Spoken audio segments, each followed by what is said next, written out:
Hey guys, in this tutorial I'm going to be showing you how to transform into a troll doll. Let me know in the comments to remember these creepy little trolls from childhood. So I am just mapping out exactly where I want the features, and I'm just looking at a reference like always. I'm just using an eyebrow pencil to do this, and then any type of circles, I do this all the time. Just find yourself like anything circular so you can make the perfect circle and it always matches. This is a really good tip if you're doing eyes. I'm just then taking brown and I'm going to outline those eyes and kind of shade everything in. This look really is just lighter browns, dark browns, black, and then a lighter concealer so you can make highlight. That's it. Now I'm just going onto the forehead. There's like two like brow bones and kind of like wrinkles on the forehead. So again, I'm just taking a lighter brown eyeshadow and I'm just really trying to blend all of this in just to really make it look like there's dimension and kind of like add all the wrinkles.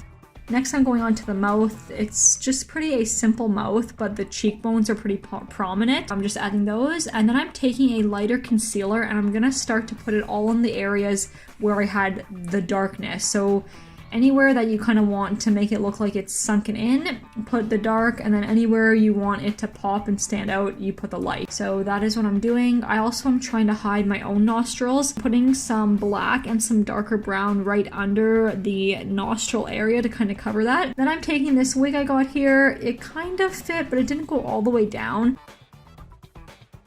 So I'm shading in the edges here just to blend it out a little bit more. And then I'm cutting off the chin portion because I don't really need all of that. So I added some fake little ears with some cardboard paper, and that's it. There is my troll doll tutorial. I hope you guys like that. It's pretty creepy. But like always, if you want to help support me as an artist and a creator, don't forget to like, leave a comment, and subscribe. Thanks for watching, guys, and I'll see you in the next one. Bye.